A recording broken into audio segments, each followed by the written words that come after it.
ఒకప్పుడు ఆమె చిన్న బొటిక్ నడుపుకునేవారు. వైసీపీ హయాంలో ఆ పార్టీ నాయకుల అండదండలు, అప్పట్లో జిల్లాలో పనిచేసిన ఓ పోలీసు ఉన్నతాధికారితో సన్నిహిత సంబంధాలు ఉండేవి. ఆ 5 ఏళ్లలో నెల్లూరు జిల్లాలో అత్యంత పవర్ఫుల్ లేడీగా మారారు. జిల్లాలోని పోలీస్ స్టేషన్లను తన కనుసైగలతో శాసించడంతో పాటు సెటిల్మెంట్లు, దందాలతో పేటరేగిపోయారు. డెన్లు ఏర్పాటు చేసుకుని రౌడీ షీటర్లతో గ్యాంగులు నడిపించారు. అంతేకాదు గంజాయి స్మగ్లింగ్ చేయిస్తూ కోట్ల రూపాయలు వెనకేసుకున్నారు.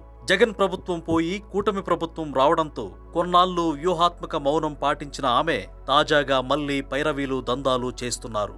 ఓ హత్య కేసులో దోషిగా తేలి యావజ్జీవ శిక్ష అనుభవిస్తున్న శ్రీకాంత్ అనే ఖైదీకి నిబంధనలకు విరుద్ధంగా ఇటీవల పెరోల్ ఇప్పించారంటే ఆమె హవా ఎలా సాగుతుందో అర్థం చేసుకోవచ్చు. శ్రీకాంత్ కు పెరోల్ ఇవ్వొద్దంటూ నెల్లూరు, తిరుపతి జిల్లాల ఎస్పీలు, నెల్లూరు జైల్ సూపరింటెండెంట్ అభ్యంతరం తెలిపినప్పటికీ హోంశాఖ వాటిని బేఖాతరు చేస్తూ 30 రోజుల పెరోల్ మంజూరు చేసింది. ఇందుకు ఆ లేడీ డాన్ సచివాలయంలోని ఉన్నతాధికారులను ప్రభావితం చేశారు. ఈ విషయం బయటకు రావడంతో ప్రభుత్వం శ్రీకాంత్ పెరోల్ రద్దు చేసింది. శ్రీకాంత్ జైల్లో ఉంటే అతని గ్యాంగును తానే నడిపిస్తోంది. ఆ లేడీ డాన్ కు శ్రీకాంత్ కు సన్నిహిత సంబంధాలున్నాయి. లేడీ డాన్ దందాలు, ఆమెకు సహకరించిన ఉన్నతాధికారులు, శ్రీకాంత్ కు పెరోల్ రావడానికి కారకులైన వారిపై సమగ్రంగా విచారణ జరిపి తనకు నివేదిక అందించాలని హోంమంత్రి వంగలపూడి అనిత పోలీసు, జైళ్ల శాఖ ఉన్నతాధికారులను ఆదేశించారు.